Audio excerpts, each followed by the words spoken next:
রাজধানীর খিলগাঁওয়ে আগুন, পুড়ল সমিল সহ ২০ দোকান। করাইল বস্তিতে আগুনে বেশ কিছু বসতঘর পুড়ে ছাই। রাজধানীর উত্তর সিটিতে ৪৭ মালি নিয়োগ করেও রক্ষা হলো না ১.৫ লাখ গাছ। মুখ থুবড়ে উষ্ণতা কমানোর প্রকল্প। প্রকল্প নির্ভরে যে গাছগুলো লাগাই তারা সংখ্যার দিকে যতটা যত্নশীল থাকে, সেটাকে কিভাবে সাস্টেইন করা যায় তার দিকে ততটা যত্নশীল থাকে না। মালিক শ্রমিক দ্বন্দ্বে সফল হচ্ছে না ঢাকার গণপরিবহনে শৃঙ্খলার উদ্যোগ। অন্তর্বর্তী সরকারকেই জোরালো পদক্ষেপের তাগিদ। এরা গোপনে বিরোধিতা করে আমাদের এই সিস্টেমটার, কারণ এই মালিক এবং এই শ্রমিকরা দীর্ঘদিন যাবৎ, গত ১৪ বছর যাবৎ গাড়িগুলি কন্ট্রাক্ট সিস্টেমে চালায়। গণপরিবহনটাকে সুশৃঙ্খল করলে কাজ হিসাবে দৃশ্যমান দেখাতে পারবে, একটা ডাই হার্ড সিচুয়েশনের মতো ব্যবহার করে এটা করতে হবে। আর না হলে পরবর্তী জেনারেশন হয়তো বলবে এই সরকারের সুযোগ ছিল কিন্তু করতে পারেনি। এবং চাঁপাইনবাবগঞ্জে ভূগর্ভস্থ পানির তীব্র সংকট। বেশি পানি নির্ভর আবাদ কমানোর পরামর্শ। ধান উৎপাদন কমার শঙ্কায় স্থানীয়রা।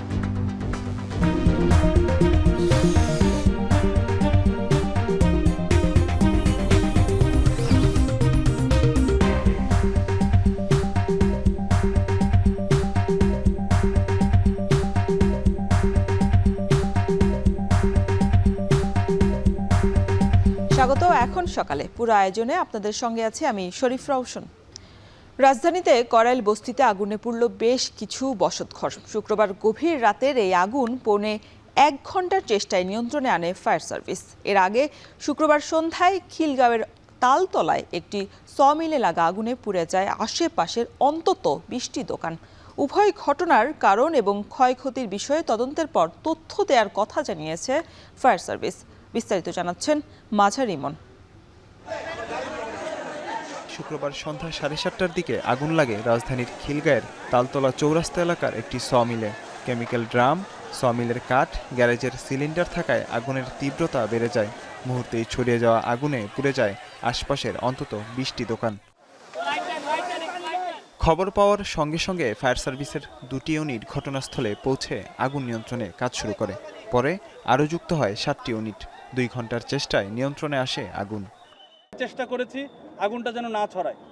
এই এরিয়াটা আবারও আমাদেরকে ভালো করে চেক করতে হবে এবং সিলিন্ডার এবং অন্যান্য যেসব থিনার পেইন্ট সহ অন্যান্য হাইলি কম্বাস্টেবল যেসব আইটেম রয়ে গিয়েছে এগুলো আমাদের একটা একটা করে এরিয়া চেক করে তারপরে ক্লিয়ার করতে হবে। সুতরাং আমাদের অনেক সময় লাগবে, যদিও এখন নিয়ন্ত্রণ দিয়েছি কিন্তু আমাদের এই ড্যাম্পিং ডাউনে অনেক সময় লাগবে। অনেকগুলো সোর্স হতে পারে, অক্সিজেন শিখা বললাম, তারপরে থিনার পেইন্ট বললাম, তারপর সিলিন্ডারের আর বিদ্যুতের শর্ট সার্কিট থেকে হতে পারে। সুতরাং এটা এখন বলা যাচ্ছে না, এটা তদন্ত সাপেক্ষে আমরা বলতে পারবো। এই দৃশ্য রাজধানীর বনানীর করাইল বস্তির। শুক্রবার রাত ১:৩০টার দিকে লাগা আগুনে পুড়ে ছাই হয় বেশ কয়েকটি ঘর। খবর পেয়ে ঘটনাস্থলে এসে আগুন নেভাতে কাজ শুরু করে ফায়ার সার্ভিসের ৫টি ইউনিট। পরে আরও ৩টি ইউনিট যুক্ত হলে পৌনে ১ ঘন্টার চেষ্টায় রাত ১:৩০টায় আগুন নিয়ন্ত্রণে আসে। বস্তির বাসিন্দারা বলছেন, কোনো কিছু বুঝে ওঠার আগেই আগুন ছড়িয়ে পড়ে বসতঘরে। আমাদের পাওয়াটা কেটে গেছে, অনেক আমরা ব্যথা পাইছি, আমরা অনেক মানুষ পড়ে গেছে, আহত হয়েছি, আমরা হাতে পায়ে ব্যথা পাইছি, অনেক হাত পাও কেটে গেছে এটুকু। আর আগুন নিয়ন্ত্রণ আসছে। আমরা যতটুকু ঘর সর বাংলার কাজ ভাঙছি, তখন ফায়ার সার্ভিস গাছ যখন আসছে তখন আমরা সাথে সাথে এরা হেল্প করছি। বস্তির অনেকেই আগুন নিয়ন্ত্রণে প্রশিক্ষণপ্রাপ্ত হওয়ায় দ্রুততম সময়ে আগুন নেভানো গেছে জানিয়ে ফায়ার সার্ভিস বলছে, তদন্তের পরই জানা যাবে আগুন লাগার কারণ ও ক্ষয়ক্ষতির পরিমাণ। আগে থেকেই এখানে প্রতিকারমূলক ব্যবস্থা ফায়ার সার্ভিস সিভিল ডিফেন্স থেকে গ্রহণ করা হয়েছে। এখানে প্রশিক্ষণ দেওয়ানো হয়েছে বস্তির যারা নেতৃস্থানীয় আছে তাদেরকে, এবং এখানে মহড়াও তাদেরকে নিয়ে করা হয়েছে, যার কারণে আগুনটা খুব দ্রুত নিয়ন্ত্রণে আনা সক্ষম হয়েছে। তো ক্ষয়ক্ষতি এবং কারণ সম্পর্কে আমরা অগ্নি নির্বাপনের পরে তদন্ত করে আমরা বলতে পারবো। উৎসুক জনতার ভিড়ে আগুন নেভাতে বেগ পেতে হয় ফায়ার সার্ভিসের সদস্যদের। মাঝার ইমন, এখন, ঢাকা। বগুড়ায় ট্রাকের ধাক্কায় ব্যাটারি চালিত ভ্যানের 5 আরোহী নিহত হয়েছেন। শুক্রবার রাত 8:30টার দিকে বগুড়া নওগাঁ মহাসড়কের দুপচাচিয়া বাস স্ট্যান্ড এলাকায় এই দুর্ঘটনাটি ঘটে। প্রত্যক্ষদর্শীরা জানান, নওগাঁ থেকে বগুড়াগামী গরু বোঝাই একটি ট্রাক দুপচাচিয়া এলাকায় যাত্রীসহ একটি ব্যাটারি চালিত ভ্যানকে চাপা দেয়। এতে ঘটনাস্থলেই ভ্যানের 3 আরোহীর মৃত্যু হয়। গুরুতর আহত 3 যাত্রীকে উদ্ধার করে বগুড়া শহীদ জিয়াউর রহমান মেডিকেলে নেওয়া হয়। সেখানে চিকিৎসাধীন অবস্থায় আরও 2 জনের মৃত্যু হয়। বাকি 1 জনের অবস্থাও এখন আশঙ্কাজনক। পুলিশ বলছে, নিহতরা সবাই একটি টাইলস কারখানার শ্রমিক। কাজ শেষে একসাথে বাড়ি ফিরছিলেন তারা। ভ্যানের এক্সেল ভেঙে গিয়ে সেটি নিয়ন্ত্রণ হারিয়ে রাস্তায় পড়ে গেলে এই দুর্ঘটনাটি ঘটে। যখন ট্রাক কাছাকাছি আসছে তখন ওই মনে করেন ঘুরাইছে ডাইরেক্ট মোট এমনভাবে ঘুরাইছে, তখন মনে করেন যে ট্রাক ডাইরেক্ট আসা উপর দিয়ে মারা দেওয়া থেয়া চলে গেছে। নিয়ন্ত্রণের বাইরে মানে অনেক লোকজন এখানে, আমরা যেগুলো স্টুডেন্টরা ছিলাম, আমরা এখান থেকে লাশগুলো নিয়ে সদর হাসপাতালে গেছিলাম। উত্তাপ কমাতে 2024-25 অর্থ বছরে রাজধানী জুড়ে 2 লাখ গাছ লাগানোর উদ্যোগ নেয় ঢাকা উত্তর সিটি কর্পোরেশন, যার পরিচর্যায় নিয়োগ দেওয়া হয় 47 জন মালিও। কিন্তু 7 মাস না পেরোতেই ঢাকার রাস্তায় খুঁজে পাওয়া যাচ্ছে না সেসব গাছ। এ অবস্থায় সিটি কর্পোরেশন আবারও নতুন করে গাছ লাগানোর উদ্যোগের কথা বলছে। বাকিটা জানাবেন শম্পা বিশ্বাস। পরিচর্যার অভাবে ফুলকুড়ি ঝরে পড়েছে আগেই। এখন প্রতিদিন ট্রাকের ধাক্কায় গাছগুলোর মাথা ভাঙতে ভাঙতে শুধু মৃত্যুর অপেক্ষা। ইতোমধ্যে তেজগাঁওয়ের আনিসুল হক সড়কে লাগানো প্রায় লাখখানেক গাছের সংখ্যা নেমে এসেছে 2 অঙ্কের ক্ষুদ্রতম সংখ্যায়। উত্তাপ কমাতে 2024-25 অর্থ বছরে রাজধানী জুড়ে 2 লাখ গাছ লাগানোর উদ্যোগ নেয় ঢাকা উত্তর সিটি কর্পোরেশন। সংস্থাটি জানায়, এই প্রকল্পের আওতায় এখন পর্যন্ত 1,35,000 গাছ লাগানো হয়েছে, যার মধ্যে 2024 সালের জুন থেকে ডিসেম্বর পর্যন্ত লাগানো হয়েছে 90,000 গাছ, আর বাকি 45,000 গাছ লাগানো হয়েছে চলতি বছর। এসব গাছের পরিচর্যার জন্য 47 জন মালিও নিয়োগ দেয় ডিএনসিসি, যদিও তাদের কোনো কার্যক্রম চোখে পড়ে না নগরবাসীর। ফলে একরকম অযত্ন আর অবহেলায় হারিয়ে গেছে বেশিরভাগ গাছ। দিন দিন আমাদের টেম্পারেচার বাড়ছে, তো সেই ক্ষেত্রে মানে গাছ লাগানোটা অনেক বড় একটা ভূমিকা রাখে। বিভিন্ন মিডিয়াকে নিয়ে এসে গাছ লাগানো হচ্ছে, উদ্বোধন করা হচ্ছে, বাট নেক্সট যে পরিকল্পনা, এই দুগুলোকে বাঁচিয়ে রাখার কোনো পরিকল্পনা মনে হয় না সিটি কর্পোরেশনের কখনো ছিল বা কখনো আছে। তারা গাছ লাগায় চলে যায়, শেষ, তাদের কাজ শেষ। But they should come back and see what's going on. প্রত্যেকে যার যার জায়গা থেকে আমাদের সচেতন হওয়া উচিত, গাছের পরিচর্যা করা উচিত। যারা এটার দায়িত্বে আছে তাদেরই উচিত যথাযথ পদক্ষেপগুলো নেওয়া। এমন অবস্থায় সিটি কর্পোরেশন বলছে, পরিকল্পনায় খানিকটা বদল এনে সড়ক বিভাজক এবং খালের পাড়ে সংস্থাটি এবছর আগের 2 লাখ সহ মোট 2.5 লাখ গাছ লাগাবে। আমাদের যে শহরের মধ্যে মিডিয়ানগুলোতে গাছ লাগানো এবং বেশি প্রায়োরিটি দিচ্ছি আমরা আমাদের যে 21টি খাল এখন আমরা সংস্কার করতে যাচ্ছি, সেই খালের 2 পারে আমাদের এই গাছগুলো পরবর্তী যে অংশটা বাকি আছে সেটা লাগাবো। একই সঙ্গে এ পর্যন্ত লাগানো গাছের 80% টিকে আছে বলে দাবি করেন এই কর্মকর্তা। আমি যতদূর জানি যে আমাদের 20% গাছ নষ্ট হয়ে গেছে, কিন্তু 80% গাছ টিকেছে। যদিও সরেজমিনে এসব গাছের অস্তিত্ব মেলেনি। নগর পরিকল্পনাবিদরা বলছেন, পরিচর্যা না করে দায়সারা প্রকল্প বাস্তবায়ন করে জনগণের অর্থের অপচয় করছে সিটি কর্পোরেশন। যেন তেনভাবে যে কোনো জায়গায় যখন গাছ লাগানো হয়, এই গাছগুলো পরবর্তীতে টিকে না। আরেকটা বিষয় হচ্ছে যে প্রকল্প নির্ভর এই যে গাছগুলো লাগায়, তারা সংখ্যার দিকে যতটা যত্নশীল থাকে, সেটাকে কিভাবে সাস্টেইন করা যায় তার দিকে ততটা যত্নশীল থাকে না। ঢাকা শহরে এভাবে চলতে থাকলে অর্থের অপচয় তো চলছে, জনগণের অর্থ অপচয় চলছে, এটা চলবে, কিন্তু আমরা বেনিফিটটা পাবো না।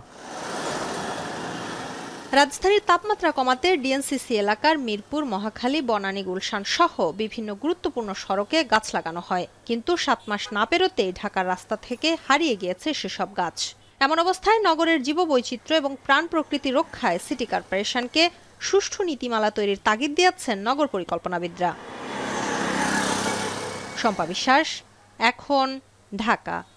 অনিয়ম আর নৈরাজ্যের বেড়াজালে রাজধানীর গণপরিবহন, যত্রতত্র যাত্রী ওঠানামা, অসুস্থ প্রতিযোগিতায় অতিষ্ঠ সাধারণ যাত্রীরা, সাথে মরার ওপর খাড়ার ঘা ব্যাটারি চালিত অটোরিকশার দৌরাত্ম্য।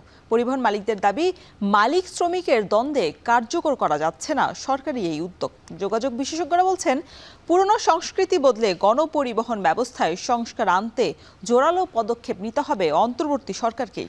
আরও জানাচ্ছেন সাজিদ আরাফাত। এই শহরে রোজকার যাতায়াতে পরিবহন বলতে ভরসা জরাজীর্ণ লোকাল বাস। নগরীতে চলার পথে যার আরেক নাম ভোগান্তি। নিয়মের তোয়াক্কা না করে ছুটে চলাই এখানে নিয়ম। বেপরোয়া গাড়ি চালানো, চালক হেলপারদের দৌরাত্ম্য আর অনিয়ম গণপরিবহনের রন্ধ্রে রন্ধ্রে, যা থেকে নিস্তার নেই সাধারণ যাত্রীদের।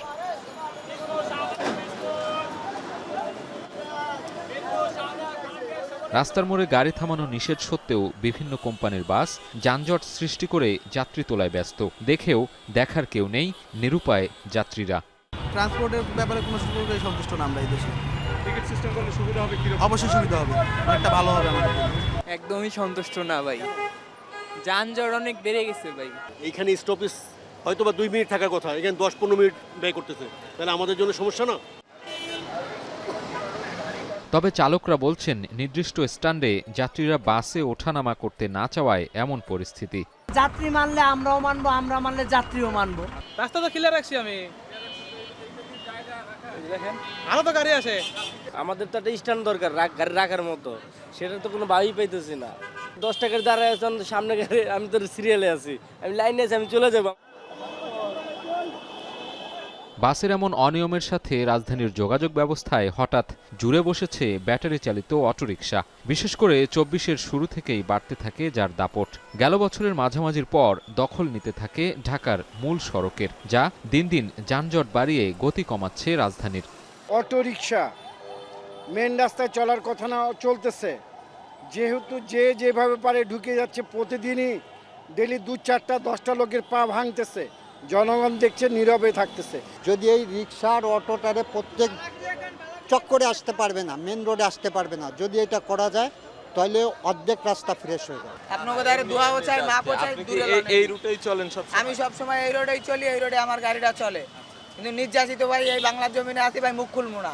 জান, প্রথমভাবে আমরা তাদেরকে সরিয়ে দিচ্ছি যে এইভাবে থাকলে তো অনেক সমস্যা, তারপরেও যারা শুনতেছে না তাদের বিরুদ্ধে আমরা আইনগতভাবে যে ব্যবস্থা নেওয়া সেটা নিচ্ছি। পরিবহন খাতে শৃঙ্খলা ফেরাতে 2005 সালে কৌশলগত পরিপত্র তৈরি হয়, তবে দীর্ঘ সময় পেরিয়ে গেলেও কাঠামোর মধ্যে আনা যায়নি। সে সময় 125টি রুটে গণপরিবহন চলাচলে রুট পারমিট থাকলেও বর্তমানে বেড়ে দাঁড়িয়েছে 350-রও বেশি। নগরীর সড়ক ব্যবস্থাপনায় শৃঙ্খলা ফেরাতে ট্রাফিক বিভাগ কর্তৃক এ ধরনের নির্দেশনা বিভিন্ন জায়গায় দেয়া থাকলেও সেটি মানা হচ্ছে না, ঘটছে উল্টো ঘটনা। আমরা দেখছি যেখানে নির্দিষ্ট বাস থামার কথা সেখানে না থেমে বাসগুলো থামছে রাস্তার মোড়ে কিংবা মাঝখানে। এভাবে যত্রতত্র যাত্রী ওঠানামা করায় সৃষ্টি হচ্ছে অনাকাঙ্ক্ষিত যানজট। পরিবহন বিশেষজ্ঞরা বলছেন, যাত্রী এবং চালকদের সচেতন হওয়ার পাশাপাশি নগরীর রাস্তাঘাটে শৃঙ্খলা ফেরাতে প্রয়োজন কঠোর আইন প্রয়োগ। হাতির ঝিলে 8.5 কিলোমিটার একটা সার্কিট আছে, ওখানে একটা কোম্পানি চলে এবং একটা নির্দিষ্ট জায়গা থেকে যাত্রী উঠানামা করে, চালক বেতনভুক্ত। একই জিনিস কিন্তু গুলশানে আছে। সুশৃঙ্খলের বেনিফিশিয়ারি হবে এই ঢাকার যারা জনগণ আছে, কিন্তু বিশৃঙ্খলের বেনিফিশিয়ারি কিন্তু এই পরিবহনের মালিক। পরিবহন নেতাদের স্বীকারোক্তি, মালিক শ্রমিক বিরোধিতায় আলোর মুখ দেখছে না সরকারের উদ্যোগ। মালিকরা শ্রমিকরা 50%, সব মালিক শ্রমিক না, এরা গোপনে বিরোধিতা করে আমাদের এই সিস্টেমটার। কারণ এই মালিক এবং এই শ্রমিকরা দীর্ঘদিন যাবৎ, গত 14 বছর যাবৎ গাড়িগুলি কন্ট্রাক্ট সিস্টেমে চালায়। এই পরিবহন সেক্টরকে শৃঙ্খলা আনয়নের জন্য যা যা করণীয় দরকার আমরা সহযোগিতা করব, কথা দিয়েছি, কারণ আমরাও চাই এই সেক্টরে শৃঙ্খলা ফিরে আসুক। পরিবহন বিশেষজ্ঞদের দাবি, গণপরিবহন সংস্কার প্রক্রিয়া বাস্তবায়নে প্রকৌশল ও কারিগরি জ্ঞানকে গুরুত্ব দেয়া সহ সমস্যার মূলে হাত দিতে হবে। গণপরিবহনটাকে সুশৃঙ্খল করলে কাজ হিসাবে দৃশ্যমান দেখাতে পারবে। ঢাকা শহরের যানজটটা দূর হওয়ার ক্ষেত্রে বিরাট ভূমিকা থাকবে এবং এটার সাথে সংশ্লিষ্ট যেহেতু আম জনতা, তারা কিন্তু লাইক করবে। এই সুযোগটা আমার মনে হয় একটা ডাই হার্ড সিচুয়েশনের মতো ব্যবহার করে এটা করতে হবে, আর না হলে পরবর্তী জেনারেশন হয়তো বলবে এই সরকারের সুযোগ ছিল কিন্তু করতে পারেনি। ঢাকার বাস কবে নির্ধারিত রুট ধরে চলাচল করবে, আর কবেই বা ব্যাটারি চালিত রিকশা নিয়ন্ত্রণ আনা যাবে, এমন প্রশ্ন যখন নগরবাসীর মনে, তখন সরকারি সংস্থা ঢাকা পরিবহন সমন্বয় কর্তৃপক্ষ কি ভাবছে? মারামারি করে সে রাস্তায় জ্যামের সৃষ্টি করে, এর থেকে আপনি যদি স্মুথলি চালান, বেতন দেন, এটা মোটিভেশনের বিষয়, এটা সময়ের বিষয়। চালক কন্ডাক্টর যারা, তাদেরও বোঝার বিষয়। তো আমরা চেষ্টা করছি এবং সেটার ফলাফল আসবে, কিন্তু তাই বলে এই যে মানে দৃশ্যমান উন্নতি আমরা এই মুহূর্তেই পাচ্ছি না। 2 সিটি কর্পোরেশন, লোকাল গভর্নমেন্ট, তারা আসলে নীতিমালা, খসড়া নীতিমালা প্রণয়নের কাজ শুরু করেছে এবং একটা বুয়েটকে দিয়ে একটা স্পেসিফিকেশনে তৈরি করার চেষ্টা করা হচ্ছে। গণপরিবহন ব্যবস্থাপনায় সমস্যা সমাধানে দীর্ঘসূত্রতা কাটিয়ে ধীরে ধীরে বাস মালিক পক্ষকে নিয়মের আওতায় আনার উদ্যোগ দেখার অপেক্ষায় নগরবাসী। সাজিদ আরাফাত, এখন, ঢাকা। চাঁপাইনবাবগঞ্জে ভূগর্ভস্থ পানির তীব্র সংকটে বিপাকে কৃষকরা। সেচ নির্ভর চলতি মৌসুমে ধান চাষে এই সংকট আরও তীব্র হয়েছে। এমন পরিস্থিতিতে বরেন্দ্র উন্নয়ন কর্তৃপক্ষ বেশি পানি ব্যবহার হয় এমন ফসল চাষাবাদ কমানোর পরামর্শ দিয়েছে। এমন উদ্যোগে ধান উৎপাদন কমার শঙ্কায় পড়েছে স্থানীয়রা। আর কৃষি বিভাগ বলছে ভবিষ্যৎ প্রজন্মের জন্যই পানির ব্যবহার নিশ্চিতেই নেওয়া হয়েছে এমন উদ্যোগ। সোহান মাহমুদের তথ্য ও ছবিতে থাকছে বিস্তারিত। বড় মৌসুম ঘিরে চাঁপাইনবাবগঞ্জের মাঠে মাঠে পড়েছে ধানের চারা রোপণের ধুম। সরিষা, গম ঘরে তুলে জমি প্রস্তুতে ব্যস্ত চাষিরা। তবে ভূগর্ভস্থ পানির তীব্র সংকটে এবার বরেন্দ্র অঞ্চলে কমেছে বোরো আবাদের পরিমাণ। শুষ্ক মৌসুমে পানির স্তর নিচে নেমে যাওয়ায় অতিরিক্ত পানির ব্যবহার হয় এমন ফসল চাষে নিরুৎসাহিত করে বরেন্দ্র বহুমুখী উন্নয়ন কর্তৃপক্ষ। তাই জেলা সদর, নাচল ও গোমস্তাপুর উপজেলায় ধানের পাশাপাশি আবাদ করা হচ্ছে মসুর, ভুট্টা, পেঁয়াজ সহ নানা জাতের ফসল। তবে ধান চাষ কমানোয় ক্ষতিগ্রস্ত হওয়ার আশঙ্কায় কৃষকরা। পানি কমার জন্য ধরলেন যে ধানটা কম করতে দিয়েছে, গমটা বেশি জমিতে। 5 বিঘা করে ধান চাষ করলে আমাদের ব্যবসাটা ভালো হয়, লাভটা হয়। এখন ধরলেন 3 বিঘা ভূমিটা আমাদের ফাঁকায় থেকে যাবে, এই ধরলেন আমাদের কৃষকের ক্ষতি। পদ্মা থেকে যদি পানি এনে দেয় সংগ্রহ বিএমডি কিংবা সরকার, তাহলে আমাদের ধান চাষ হবে না, ধান চাষ হবে না। সেচের ডিপ অপারেটর জানান, এলাকা ভেদে কয়েক বছরে ভূগর্ভস্থ পানির স্তর নেমেছে 150% পর্যন্ত। আর বিএমডিএ কর্তৃপক্ষ বলছে ভবিষ্যৎ প্রজন্মের কথা চিন্তা করেই নেওয়া হয়েছে এমন উদ্যোগ। আমরা এখন সচেতন না হয় দেখা যাবে একসময় কিছু পানি টানি কিছুই পাওয়া যাবে না। এই জন্য আমরা আগে 70-80 বিঘা করে ধান চাষ করতাম এই খরা মৌসুমে। আমরা এখন একবারে সীমিত 20-30 বিঘা আমরা এই নির্দেশনা দিয়েছি, আমরা এই নির্দেশনা আমরা পালন করছি। মাটির নিচে যে অ্যাকুইফার আছে, সেই অ্যাকুইফারে সন্তোষজনক পানি পাওয়া যাচ্ছে না, যার ফলে টিউবওয়েলের ডিসচার্জগুলো অনেক কমে গিয়েছে। ফলে এইসব এলাকায় একটা বিরূপ প্রভাব যেন সৃষ্টি না হয়, সেই জন্যই বরেন্দ্র কর্তৃপক্ষ আগে থেকেই কৃষকদেরকে সচেতন করতেছে। কৃষি বিভাগ বলছে পানির ব্যবহার কমাতে তেল, ডাল জাতীয় ফসল চাষাবাদে উৎসাহিত করা হচ্ছে চাষিদের। বড় সিজনে আমরা যে ধান করি সেটিতে 21টা থেকে 23টা সেচ লাগে আমাদের, কিন্তু আমরা যদি গম, ডাল জাতীয় বা ভুট্টা বা সবজিতে যাই, তাহলে সেখানে 2 থেকে 3টা সেচ হলেই চলে। সেক্ষেত্রে আমাদের যে নিচের থেকে যে ভূগর্ভস্থ যে পানি উত্তোলন, সেটা কমে যায়। গত বছর জেলায় ধান চাষ হয়েছিল 52,200 হেক্টর জমিতে, আর চলতি বছরে রোপণ করা হয়েছে 40,175 হেক্টর জমিতে। এখন চাঁপাইনবাবগঞ্জ। রোজা শুরুর আগেই ঈদের বেচাকেনায় জমজমাট চট্টগ্রামের পাইকারি টেরি বাজার। বন্দরনগরীর বাসিন্দা ছাড়াও এখানকার 110টি ছোট বড় মার্কেটে প্রতিদিন ছুটে আসছেন সারা দেশের ক্রেতারা। এবার ভারতীয় পোশাকের পরিবর্তে পাকিস্তানি পোশাকের সরবরাহ এবং চাহিদা বেড়েছে ক্রেতাদের কাছে। ঈদ ঘিরে 1,500 কোটি টাকার পোশাক বেচাকেনার আশা করছেন বিক্রেতারা। বিস্তারিত জানাচ্ছেন কাজী মাহফুজ। নিত্য নতুন ফ্যাশন আর বাহারি ডিজাইনের পোশাকের জন্য ক্রেতারা প্রথমেই ছুটে আসেন শত বছরের পুরনো টেরি বাজারে। আমদানি করা কাপড়ের পাইকারি বাজার হওয়ায় এখানে বেচা বিক্রি শুরু হয় রমজানের 1 মাস আগে থেকেই। ছোট বড় মিলিয়ে 110টি মার্কেটে এখন ক্রেতাদের এমন ভিড়। স্থানীয়রা ছাড়াও সারা দেশের খুচরা বিক্রেতারা এখান থেকে পোশাক নিয়ে যাচ্ছেন। মিলছে কাতান, লিনেন, জামদানি, সুতি, শিফন ও প্রিন্ট সহ দেশি বিদেশি সব ধরনের কাপড়। ক্রেতারা বলছেন ঈদের সময় মার্কেটে ভিড় থাকে বেশি, তাই ঝামেলা এড়াতে আগেভাগেই কেনাকাটা সেরে ফেলছেন অনেকে। এবার পছন্দের ক্ষেত্রে অগ্রাধিকার পাচ্ছে বাহারি ডিজাইনের পাকিস্তানি পোশাক। প্রাইস আগের তুলনায় একটু বেশি, বাট মোটামুটি ঠিক আছে, নিতে পারবো। আমরা ধরুন ঈদের মধ্যে ঝামেলা রোজা রাখি, অনেক সমস্যা না, এখন আগেভাগে নিলে টেলারও নিবে ভালো মতো, আর একটু সুলভ মূল্যে পাবো। এখানে পাইকারি মার্কেট আছে, খুচরা, আমরা দেখে শুনে এখান থেকে বিভিন্ন প্রোডাক্ট দেখে শুনে আমাদের কমফর্ট অনুযায়ী আমরা আমাদের জিনিসগুলো নিতে পারি। পাঞ্জাবির কাপড় দেখতেছি, প্যান্টের কাপড় দেখতেছি, মানে আগেভাগে আসছি কি জন্য, মানে আরও দেরি হলে তো একটু ঝামেলা হবে, সেই জন্য আর কি। টেরিবাজারে দোকানের সংখ্যা প্রায় 3000। গেল 1 দশকে টেরিবাজারে ব্যবসার ধরনে এসেছে পরিবর্তন। গড়ে উঠেছে অর্ধশত বড় ওয়ান স্টপ দোকান, যেখানে একই ছাদের নিচে মিলছে সব ধরনের পোশাক, অলংকার, কসমেটিক্স, জুতাসহ নানা পণ্য। এসব দোকানে প্রতিদিন গড়ে বিক্রি 5 লাখ টাকার বেশি। এবার রোজার ঈদে টেরিবাজারে 1,500 কোটি টাকার উপরে ব্যবসা হবে বলে ধারণা করা হচ্ছে। 70% 3 পিস, 30% শাড়ি, 40% মধ্যে এখন এবছর তো ইন্ডিয়ান 3 পিস নাই বললেই চলে। তো পাকিস্তানি মূলত 30% পাকিস্তানি, 70% লোকাল। দেশীয় কাপড় আর পাকিস্তানি কাপড় সবাই একটু আরামদায়ক কাপড় খুঁজতেছে, সেজন্য পাকিস্তান এবং দেশিটা 1 মাস আগে থেকে আরম্ভ, কারণ আমাদের হোলসেল বেশি, তো দামটা একটু বেশি হওয়ার কারণ হচ্ছে যে ডলার আগে ছিল যে ওই 110 টাকা 15 টাকা, এখন 125 টাকা। তারপরে বাংলাদেশের টাকার মান কমে গেছে।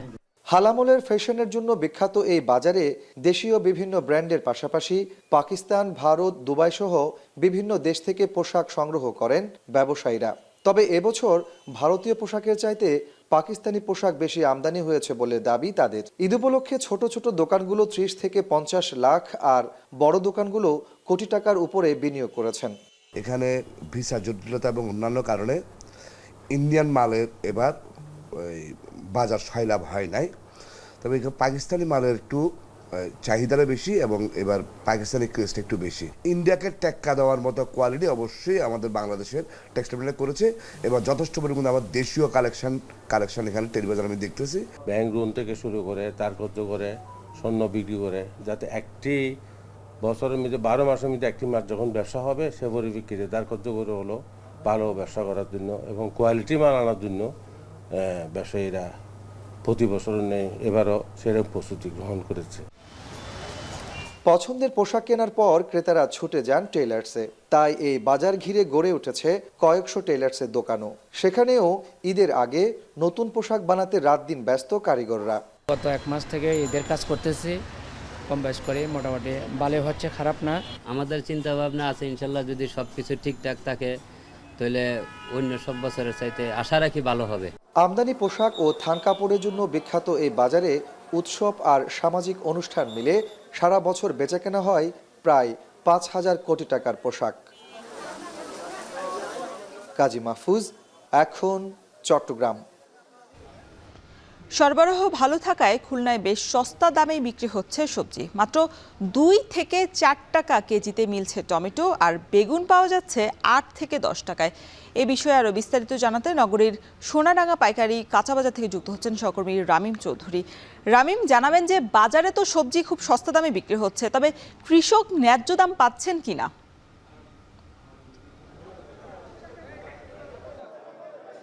রওশন, খুলনাতে আসলে গত কয়েকদিন ধরে কিন্তু বেশ সস্তা দামে সবজি বিক্রি করা হচ্ছে। আমরা আজকে কিন্তু যে পাইকারি বাজারটিতে রয়েছি, এই বাজার থেকে কিন্তু দক্ষিণাঞ্চলের বিভিন্ন এলাকায় সবজি সরবরাহ করা হয় এবং দক্ষিণাঞ্চল সহ বেশ কিছু জায়গা থেকে কিন্তু এখানে সবজি আসে।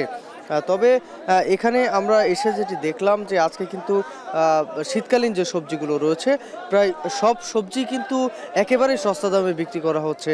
এখানের ব্যবসায়ীরা যেটি বলছেন যে মূলত কিন্তু এখানে যে পরিমাণ চাহিদা তার থেকেও অনেক বেশি সবজি এখানে কিন্তু সরবরাহ রয়েছে বর্তমানে। বিশেষ করে শীতকালীন সবজির কিন্তু এখন শেষের দিক, এবং যার কারণে সবজির যে ক্ষেতগুলো রয়েছে সেই ক্ষেতগুলো থেকে কিন্তু তারা সবজি তুলে ফেলছেন এবং তুলে কিন্তু সেটি বাজারে নিয়ে আসছেন। এখানে আপনি যে টমেটো দেখছেন আজকে, টমেটো কিন্তু আজকে 2 থেকে 3 টাকা, কোনো কোনো জায়গায় 4 টাকাও বিক্রি করা হচ্ছে প্রতি কেজি। যে টমেটো কিন্তু আমরা শীতের শুরুতে দেখেছি 50 থেকে 60 টাকা পর্যন্ত কিন্তু প্রতি কেজি বিক্রি করা হয়েছে। এখানে কিন্তু আরও আমরা দেখতে পাচ্ছি যে ফুলকপি রয়েছে, বাঁধাকপি রয়েছে, লাউ রয়েছে, প্রত্যেকটা পণ্যেরই কিন্তু দাম অনেকটাই কম রয়েছে। তবে এখানে চাষিদের কথা আপনি যেটি বললেন, চাষিরা কিন্তু তাদের যে দাম সেটি কিন্তু পাচ্ছেন না। তারা যেটি বলছেন যে বেশ কিছু চাষিরা কিন্তু এখানে দেখা হয়েছে আমাদের সাথে, তারা যেটি বলছেন যে মূলত তারা যে গাড়ি ভাড়া দিয়ে এখানে বাজার পর্যন্ত এই মালগুলো নিয়ে আসছেন, সেই গাড়ি ভাড়ার টাকাও কিন্তু তাদের উঠছে না অনেক জায়গাতে, এমনটাই বলছেন তারা। বিশেষ করে টমেটো, বাঁধাকপি সহ বেশ কিছু পণ্য রয়েছে যেগুলোতে কিন্তু দাম অনেকটাই কম রয়েছে বর্তমানে বাজারে। তো এই বিষয়টা কিন্তু তারা বলছেন যে এত পরিমাণ টমেটো বাজারে এসেছে যে টমেটোর যারা আনছেন তারা কিন্তু একেবারেই দাম পাচ্ছেন না এই বাজারে। এছাড়াও নতুন কিছু সবজি কিন্তু বাজারে আমরা দেখতে পাচ্ছি, যেগুলো গ্রীষ্মকালীন সবজি হিসাবে আমরা বেশি চিনি। বিশেষ করে কিন্তু আমরা দেখেছি যে আজকে এখানে কিন্তু আমরা দেখেছি উচ্ছে পাওয়া যাচ্ছে। উচ্ছে কিন্তু একটু বেশি দামে বিক্রি করা হচ্ছে, যেহেতু উচ্ছে 2 থেকে 3 দিন হলো উচ্ছে বাজারে আসা শুরু করেছে। সে 60 থেকে 70 টাকা করে প্রতি কেজি উচ্ছে বিক্রি করা হচ্ছে। এর ছাড়া অন্যান্য যে সবজি রয়েছে প্রায় সব সবজি কিন্তু একেবারে পানির দামেই বিক্রি পাচ্ছে সাধারণ মানুষ। তো এই ছিল আমার কাছে রওশন, খুলনা সবজি বাজার থেকে সবশেষ খবর। ঝিনাইদহ শৈলকুপায় 3 জনকে গুলিবিদ্ধ অবস্থায় মরদেহ উদ্ধার করেছে পুলিশ। ঘটনাস্থল থেকে 2টি মোটরসাইকেল এবং গুলির খোসা পাওয়া গেছে। পুলিশ জানায় গেল রাত 10টার দিকে উপজেলার রামচন্দ্রপুর গ্রামের শ্মশানঘাট এলাকায় 3 থেকে 4টি গুলির শব্দ শুনতে পায় স্থানীয়রা। পরে ঘটনাস্থলে গিয়েই মাথায় এবং বুকে গুলিবিদ্ধ 3 জনকে দেখতে পায় পুলিশ। উদ্ধার হয় 2টি মোটরসাইকেল এবং গুলির খোসা। নিহতদের মধ্যে একজন পার্শ্ববর্তী হরিণাকুণ্ড উপজেলার বাসিন্দা হানিফ, তিনি পূর্ব বাংলা কমিউনিস্ট পার্টির নেতা ছিলেন। বাকিদের পরিচয় এখনও পাওয়া যায়নি। এই ঘটনায় এলাকায় আতঙ্ক বিরাজ করছে।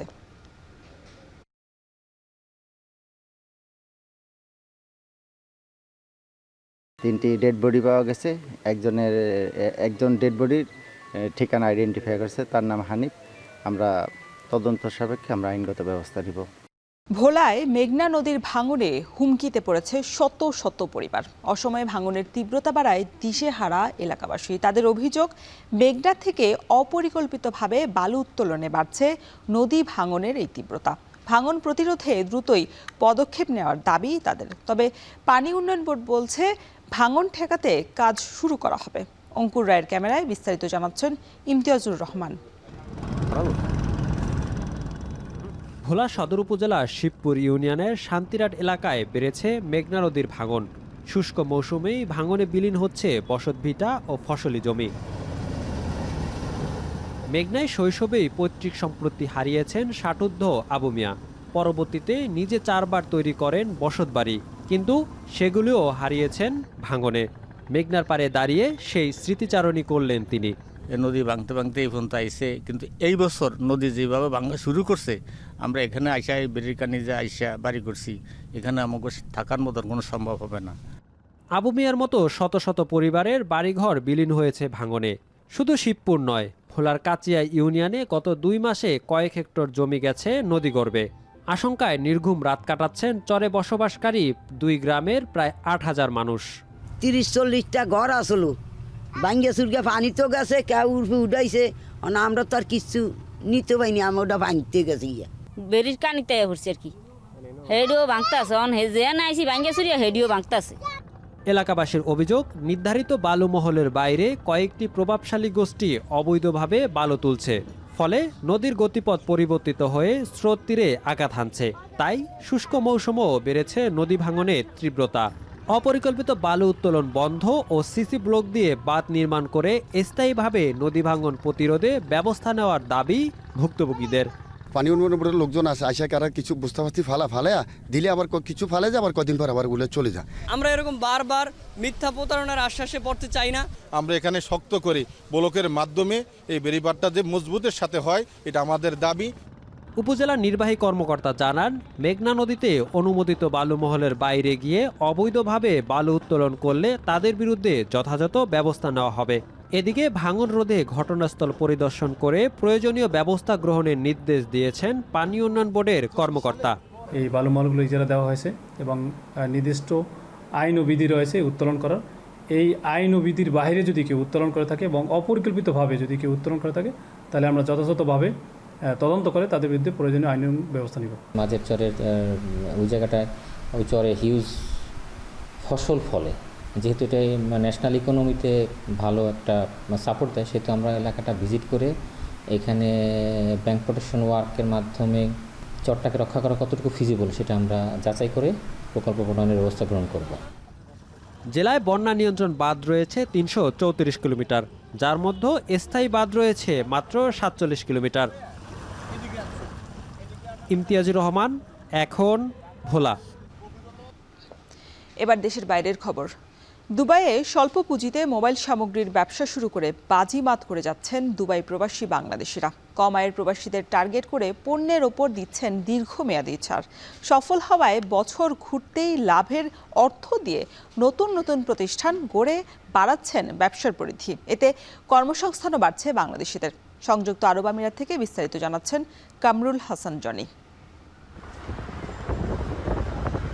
বিদেশের মাটিতে শ্রম বিক্রি ছাড়াও স্বল্প পুঁজির ব্যবসা দিয়ে সফল হচ্ছেন প্রবাসী বাংলাদেশিরা। সংযুক্ত আরব আমিরাতের দুবাইয়ে ব্যবসা করে ইতোমধ্যে বাজিমাত করেছেন দুই বন্ধু নাসিরউদ্দিন ও মোহাম্মদ শওকত। যৌথ মালিকানায় মোবাইল সামগ্রীর দোকান দিয়ে স্বল্প আয়ের প্রবাসীদের হাতে মোবাইল ফোন তুলে দিয়ে দুই উদ্যোক্তা এখন সফল ব্যবসায়ী। এক যুগের অভিজ্ঞতা ও ব্যবসায়িক কৌশল কাজে লাগিয়ে সফল হওয়ার দাবি উদ্যোক্তাদের। এখন দুবাই শহরে গড়ে তুলেছেন একের পর এক প্রতিষ্ঠান, যেখানে কর্মসংস্থান হয়েছে আরো প্রায় অর্ধশত বাংলাদেশের। 2022 সালে আমি মূলত দুবাইতে আসি বিজনেসের উদ্দেশ্যে। এরপরে আমি আলহামদুলিল্লাহ বিজনেস শুরু করি। তবে বিজনেসের মধ্যে আমার সবচেয়ে বেশি ফোকাস ছিল অনলাইন বিজনেসটাকে নিয়ে ব্যবসা শুরু করা। এখন ডেরাতে প্রথম একটা দোকান দেওয়ার পরে এখন 2টা ব্রাঞ্চ 2 বছরের ভিতর আমরা করতে পেরেছি। পণ্য বিক্রিতে সামাজিক যোগাযোগ মাধ্যমের প্রচারণাকে বেছে নেন ব্যবসায়ীরা। এতে বাংলাদেশিদের পাশাপাশি ভিন্ন ভাষাভাষী প্রবাসীদের কাছেও জনপ্রিয় হয়ে উঠেছে তাদের প্রতিষ্ঠান। অভিজ্ঞতা থাকলে দুবাইয়ে মোবাইল ও মোবাইল সামগ্রীর ব্যবসায় সফলতা পাওয়া সহজ বলে জানান সংশ্লিষ্টরা। কর্মসংস্থানের ক্ষেত্রেও অভিজ্ঞদের দেয়া হচ্ছে অগ্রাধিকার। অনেক ডিসকাউন্ট দেয়, যে ডিসকাউন্টের মাধ্যমে অনেক সেল এদের বেশি, এই জন্য এরা ডিসকাউন্ট মার্কেটে বেশি দিতে পারে। যারা এখানে বাংলাদেশিরা আসে বেকার, নতুন করে কাজ করতে খুঁজে পাচ্ছে না, কিন্তু তাদের যথেষ্ট পরিমাণে এক্সপিরিয়েন্স আছে আমাদের দেশে, তাদেরকে আমরা মূলত এখানে বেশি চান্স দেই। উদ্যোক্তাদের দাবি, সংযুক্ত আরব আমিরাতে মোবাইল ও ইলেকট্রনিক্স সামগ্রীর ব্যবসা তুলনামূলক নিরাপদ ও সহজ। পরিশ্রম ও সময় দেয়া গেলে এই ব্যবসায় উন্নতি করা সম্ভব, যে কারণে স্বল্প পুঁজিতেও অনেকে সফলতা পাচ্ছেন এই ব্যবসায়।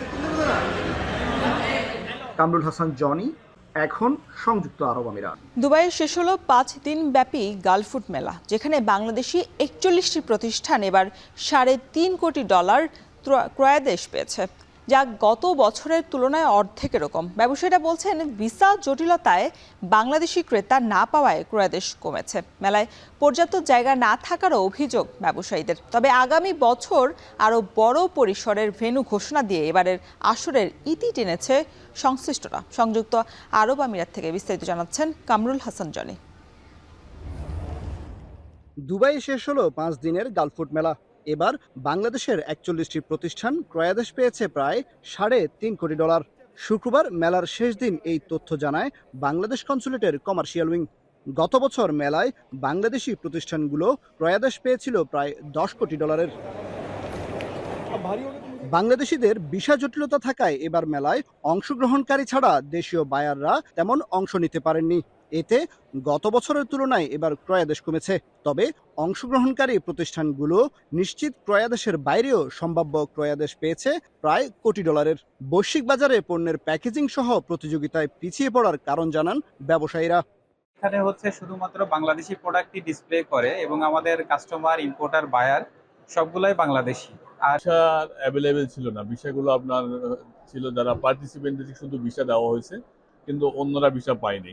আমাদের অর্জনগুলোর সাথে সাথে কিছু আমাদের নতুন নতুন সমস্যাগুলো সমাধানের ব্যবস্থা করতে হবে। যেমন ধরুন আমরা স্পেস কম পেয়েছি, অসুবিধা না, আমরা এটাকে ম্যাজনাইন করে নিতাম, এইখানে একটা আমাদের বেনিফিট আসতো। আমরা প্রচুর অর্ডার পেয়েছি এই বছর, কোভিডের পর আমার মনে হয় এই বছরেই খুব বেশি মাত্রায় বেশি সংখ্যক লোক হাজির হয়েছেন। গুণগত মান নিয়ে আমি খুব একটা মেজর দেখি না, সমস্যা দেখি না। আমরা মোটামুটি ধাক্কা খেয়ে খেয়ে একটা আন্তর্জাতিক মানে পৌঁছিয়েছি আমাদের প্রোডাক্টগুলা, কিন্তু প্রবলেমটা হচ্ছে যে আমাদের প্যাকেজিংটা আসলেই ডেভেলপ করতে হবে। তবে এবার নতুন 6টি গন্তব্য যোগ হয়েছে সিটি গ্রুপের পণ্য রপ্তানির তালিকায়। এটা শুধুমাত্র প্রোডাক্ট ডিসপ্লে অ্যান্ড প্রেজেন্টেশন না, আমাদের মধ্যে যে এক্সপোর্ট নেটওয়ার্ক আছে বাংলাদেশে, আমরা সবাই এখানে আমাদের বায়ার্সের সাথে কানেক্ট হওয়ার পাশাপাশি আমাদের যারা এক্সপোর্ট নেটওয়ার্ক আছে তাদের সাথেও কিন্তু আমরা কানেক্ট হচ্ছি। আমরা 2টি পণ্য, চা এবং প্রিমিয়াম রাস্কে আশানুরূপ সাড়া পেয়েছি। একই সাথে আমাদের 6টি নতুন দেশ আমাদের সাথে রপ্তানি কার্যক্রমে যুক্ত হয়েছে। সেন্ট্রাল এবং ইস্ট আফ্রিকা, ইউরোপের 2টি নতুন দেশ এবং ফার ইস্টের 2টি নতুন দেশ। এবছর $25 মিলিয়ন ইনস্ট্যান্ট অর্ডারের এক্সপেকটেশন নিয়ে কাজ করতেছি। আর ইনস্ট্যান্ট কত অর্ডার পাচ্ছি এটা বড় কথা না, তার চেয়ে বড় কথা হলো যে আমরা একটা পার্মানেন্ট বায়ার পাচ্ছি। গত 2 আসরে বাংলাদেশি ব্যবসায়ীরা মেলায় পর্যাপ্ত জায়গা না থাকার অভিযোগ তোলেন। এই বিষয়ে এবার মেলা কর্তৃপক্ষের সঙ্গে আলোচনা করেছে রপ্তানি উন্নয়ন ব্যুরো ইপিবি। পরবর্তী আসরে জায়গা বাড়ানোর আশ্বাস পেয়েছে বাংলাদেশ। কিছু কিছু জায়গায় আমরা যেটা বুঝতে পারছি যে আমাদের পণ্যের একটা বৈচিত্র্য দরকার। আমাদের প্রায় সকল স্টলেই একই রকম পণ্য নিয়ে কম্পিট করছেন। পণ্যের বৈচিত্র্য না থাকলে আসলে ওইভাবে বড় আকারে যাওয়া কঠিন। গালফুডের পরবর্তী আসরে দুবাই ওয়ার্ল্ড ট্রেড সেন্টারের সঙ্গে ভেন্যু হিসেবে যোগ হবে দুবাই এক্সপো সিটি। 1 মাস এগিয়ে আগামী বছর জানুয়ারির শেষ সপ্তাহে 2টি আলাদা ভেন্যু নিয়ে বৃহৎ পরিসরে অনুষ্ঠিত হবে এই মেলা। কামরুল হাসান, জনি, এখন সংযুক্ত আরব আমিরাত। শেষ করছি এখন সকাল, তার আগে শিরোনামগুলো জানিয়ে দিব আরও একবার। রাজধানীর খিলগাঁওয়ে আগুন, পুড়ল সমিল সহ 20 দোকান। করাইল বস্তিতে আগুনে বেশ কিছু বসতঘর পুড়ে ছাই।